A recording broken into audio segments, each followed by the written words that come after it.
Hello, welcome to Grey Steel Tai Chi. So today I'm going to take you through a progression from fixed step pushing hands right through to a more spontaneous kind of free sparring Tai Chi method.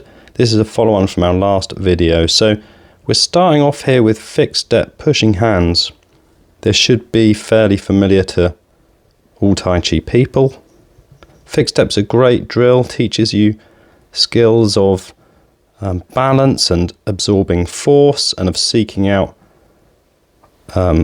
gaps and faults in your opponent's structure and balance. But it reaches a limit.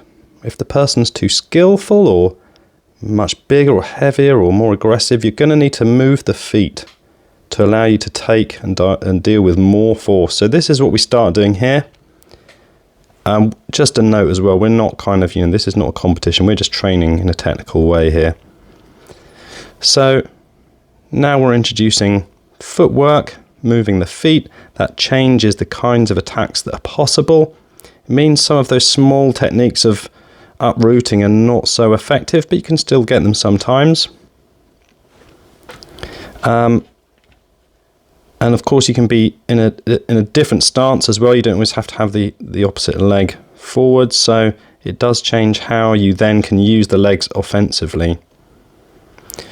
We find the next logical step is then taking the head, because as someone starts to come forward, then you can use taking the head to change their structure. And we find a lot of Tai Chi people seem to ignore this possibility in pushing hands. But it's a great way of changing the opponent's structure. If you can get it on, it's hard to get from the front, we find, but from the side it works, and it sets them up for taking their legs, for throwing them and sweeping them. And now we're adding in some punches, so we're keeping them moving. We're going to keep taking the head, but now we put in punches as well. So normally these are going to be to the lower ribs, sometimes straight, sometimes hook punches. There's one coming in from Ian. There's not much space, so they're quite quick and short. And they start to change the body language, because we have to be mindful of the punches. We can't just eat them. We've got to try and avoid them in some way.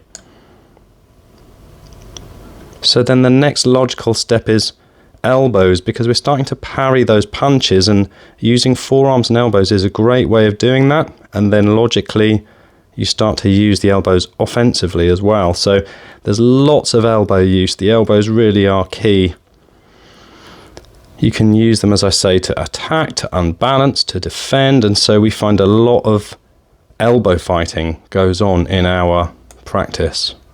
And you can see that here, lots of forearms and elbows. You can use them to trap, to lock, to hit. Really versatile.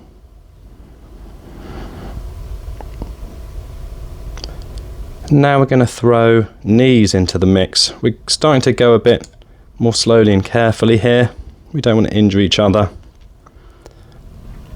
What we find is that if you lock the arms up, then knees come in really well at that point. So if you block their sight line, or if you lock both of their arms up, that's a great place to then insert a knee, normally to the thigh, sometimes to the lower ribs, but that can leave you open to a throw. And again, it just gives the other person something else to think about. So again, the body language changes, a level change has to be borne in mind to suddenly block low for that, to stop that knee coming through.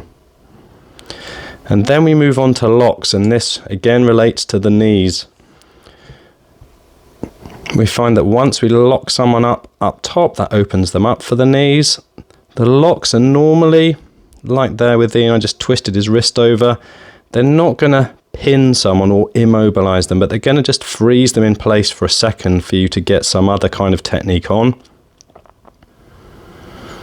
And that's the purpose of them. You can lock elbows, wrists, fingers.